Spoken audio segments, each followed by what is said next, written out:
Okay, so this is the acromion process in the front. Okay. Can you just turn it slightly? Okay. So so this is the acromion process, and if you see below, this is called as coracoid process. Coracoid process. This is coracoid process. This is the acromion process. So two processes. One is the coracoid process. One is the acromion process. Okay. What is attached to the coracoid process? Secondary. Coracobrachialis, as well as which muscle which we studied in the pectoral region? Minor, yeah. Pectoralis minor is attached to this part. Okay.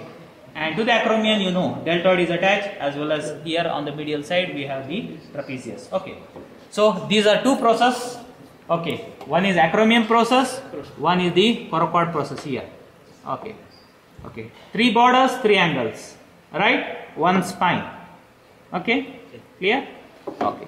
So at the upper end of this is the glenoid cavity. Above we have supraglenoid tubercle.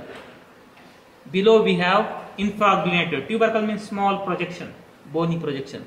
You can feel it, you can feel small bony projection. So this is called an infraglenoid tubercle. Above it's called a supraglenoid tubercle. If you can see here in this picture. So this is the trapezius muscle. Okay, this is the insertion of this trapezius. Origin is all along. So this is the trapezius muscle, origin all along, and the insertion is to the spine of the scapula, acromion process, as well as deltoid. Okay, so this is the origin of the pectoralis major, the clavicular head, sternal head, and the other things. Insertion to the later we'll talk about. Okay. Okay. So this is the supraglenoid tubercle. This is the supraglenoid tubercle. Here we have infraglenoid tubercle. Okay. So superior border, medial border, lateral border, three angles, inferior angle, superior angle, as well as the lateral angle. Okay. Then the spine. We have studied all these things. Now we are seeing the fossas we are talking about. So here is the origin for supraspinatus. So this fossa is called as supraspinal because it is above the spine. So it is called as supraspinous fossa. Okay. And the muscle taking origin is the supraspinatus. Nerve supplied by the supraspinatus. Okay. So inferiorly we have, this is called as infraspinous fossa because it is inferior to the spine. So it is called infraspinous fossa. So whenever you see the spine, it should be back, not in the front. Okay. If it is not attached, this is the part which is attached to the body. So the spine should be always back. Okay. Always keep the spine back, and the inferior angle should be down, and the glenoid cavity outside. It is not on the medial side like this, inside. Okay, it cannot be like this. So it has to go outside. This glenoid cavity outside, inferior angle below, and spine should come back. Then you can keep the position properly. Okay. Okay, so this is the supraglenoid. Yes, supraspinous fossa, infraspinous fossa, and this is called as subscapular fossa. This one.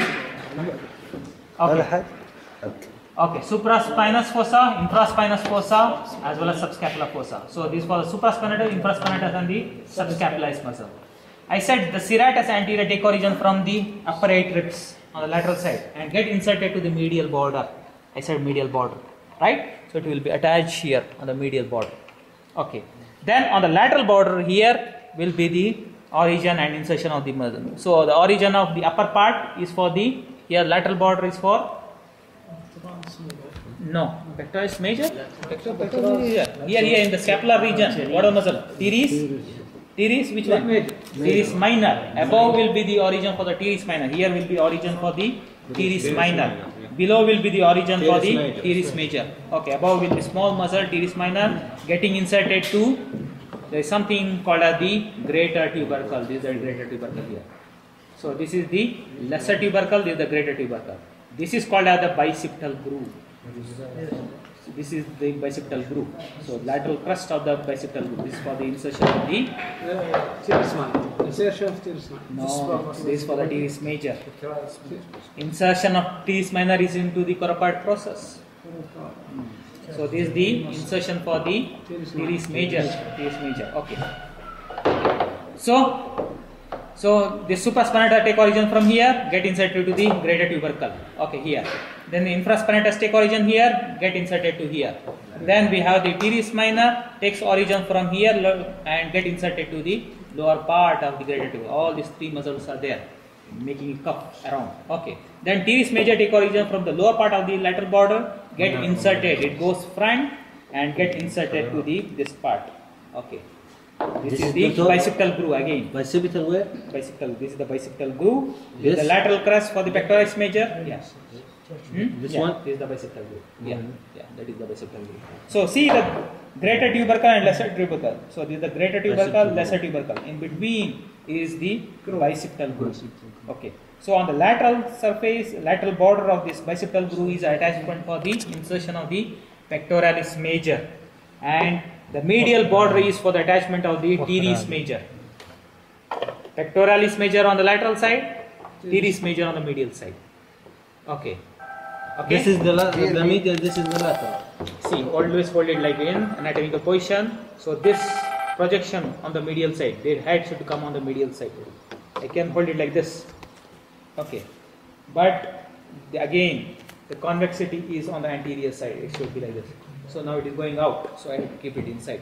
So it should direct medially towards the body. This also. Can you feel here? You can feel your body. Yeah. So this is called as the epicondyle, medial epicondyle. Okay, so it should direct medial. So, and this convexity in front. Okay, now you can see the bicipital groove here. So this is for the insertion of the teres major, pectoralis major, and here will be attachment for the teres major. And in between is the insertion for the latissimus dorsi. Okay, to remember they say the lady between the two majors. So this is the pectoralis major, teres major, and the lady is latissimus dorsi. Okay, this just to remember. Okay. Teres minor insertion, the first coracoidal process. Teres minor, yeah, to the coracoid process. Coracoidal process. Pectoralis minor, not teres minor. Teres minor is into the greater tubercle here, the lower part of the greater tubercle. Supraspinatus, infraspinatus, teres minor. Okay. Okay, clear? Okay. Then, so what all things we discussed? 3 angles, 3 borders, 2 surfaces, 3 fossas. 1, 2, and 3 fossas. 3 fossas. Okay. Then what else we discussed? The spine, 1 spine. What else we discussed? The origin. Okay, origin and insertion. This here is the for the supraspinatus, infraspinatus, subscapularis, teres minor, teres major. Then what else we discussed? Yeah, serratus anterior. Okay, subscapularis here. Okay, so these are the origin for all these muscles. Okay. Now coming to the humerus itself. Okay, so this is the humerus. As I said, this head, round head, ball like, this is the ball, this is the socket. Okay, so it should be medially, directed medial, because it is articulating with the scapula. Okay, this is called a medial epicondyle, which you feel here. So that should be also directed medially, and it should be convex in the front. Okay, concave behind. Okay, so this is called as the head of the humerus. Head. This is the humerus bone. This is the, what is this bone? Clavicle. What is this bone? Scapula. Okay. What is this bone? Humerus. So this is the humerus. So this is the head of the humerus. Okay. Around that there is a neck. Just like we have a head, below that is the neck. So here also a neck. This is called as anatomical neck. Okay. Anatomically, because it looks, we can see whatever we see with the naked eyes. So that we call it as anatomical. But important thing is usually the fractures are not here. It is here. Yeah. So this is called as the surgical neck. Surgery. Whenever we say surgery, cutting. So whenever there is fractures, usually it will be in the surgical neck. So this is called a surgical neck. This is called an anatomical neck. Okay. So this is the head of the round head of the humerus. Okay. So we have already seen this is the lesser tubercle and this is the greater tubercle. Okay. So this is the greater tubercle, lesser tubercle, and in between we have a groove. This is called as the bicipital groove. So this is the lateral boundary for the bicipital groove. This is the medial boundary. Okay, lateral margin or whatever term you use. Okay. Then going, this is the shaft. This is called a shaft. Upper end, shaft, and the lower end. So what do you have in the lower end? We have already discussed. This is called as the medial epicondyle. So we have this called as lateral. Lateral epicondyle is very small compared to the medial epicondyle. So you can feel the medial epicondyle here. Okay. And whenever this is hit, here there will be severe pain, shock like. Okay. Why? Whenever this part here it is knocked, at that time you get severe shock like thing. Oh, which nerve? Yeah, that is called a ulnar nerve. So if you can see here, yeah, there is a one nerve which is going like this, going from below like this, and supplying the forearm. medial. Medial. This is the, yeah, this is the medial. So whenever you remember, if you hit like this, you will get shocks. Okay. So because of the nerve going here behind, okay, that is called as the ulnar nerve. So this is the medial epicondyle, lateral epicondyle, right? Then we have something called as here. This is called as capitulum. Capitulum. Capitulum. Capitulum. Yeah. So can you see here? You want to see the spelling? So here. Okay, here you can see. So this is called as the capitulum. Capitulum. Okay. CAPTIUM. Okay. CAPITULUM. Capitulum. And this is called as the trochlea. This is called as trochlea. TRO. Can you see the spelling? TROCHLEA. Trochlea. So this is the capitulum, trochlea. And this is called as the olecranon fossa. What? Olecranon fossa. Olecranon fossa. Yeah. What's the foramen in this? Not the foramen. This is the fossa. Cavity. Foramen, No, this. There is no foramen. They have put the hole here. Oh. Okay. There is no foramen. Okay. Foramens are all in the skull. Okay. Okay. So this is called as the olecranon fossa. Okay. So here this is the capitulum. This is the trochlea. How do you identify these two? Try to see. This stress it backwards. It's not there here. Capitulum. But see the trochlea, it is going back. So can you see? It is going back. So trochlea will continue behind, but the capitulum will be just in the front. Okay. Okay, what is fossa? This is called as the olecranon fossa. So here you can see. So this is the olecranon fossa. This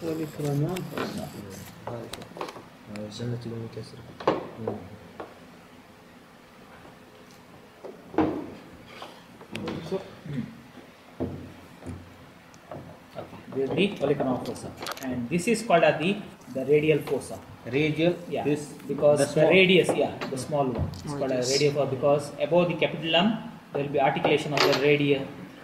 There is a bone here. Radius and ulna. Okay, radius will be articulating here. It is coming and touching. So that is called as the radial fossa. This is called as the conoid fossa. Okay, because in the ulna there is something called as conoid process that will come in articulate. Okay, so this is the three fossas: conoid fossa. This is the radial fossa, olecranon fossa. Olecranon fossa is behind. Okay. So in the front, conoid here, and the radial fossa. The lateral. Olecranon. This is the radial. Here, medial. No, another This side. is the olecranon fossa. Olecranon. The same Yeah. This is the olecranon fossa behind only one. Here. Yeah. Which one? Here. Here? No. This is for the group. This is for the ulnar nerve which is passing here. You say that here. No. So here. This is the groove for the ulnar nerve. Okay. So here this is the olecranon fossa. This is the radial fossa. This is the conoid fossa. This is the capitulum, trochlea. This is the medial epicondyle, lateral epicondyle. The medial epicondyle is prominent. Lateral epicondyle is very small. This is called a supra epicondylar ridge. Supra means above, condylar ridge. These are the condyles, medial epicondyle, lateral epicondyle. So supracondyle, above condyles ridge border. This is the lateral supracondylar ridge, and this is the medial supracondylar ridge. Okay.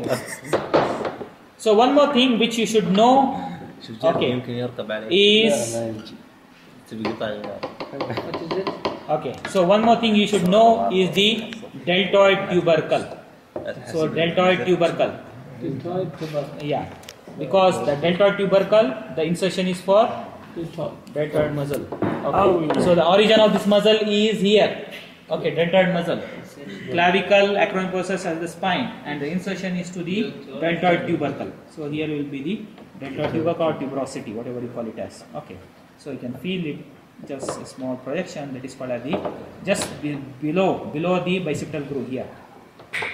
Deltoid tuberosity or deltoid tubercle. Okay. Behind there is one nerve, very important nerve winding around. Radian. This is called a radial nerve, so this is called a radial groove. This is called a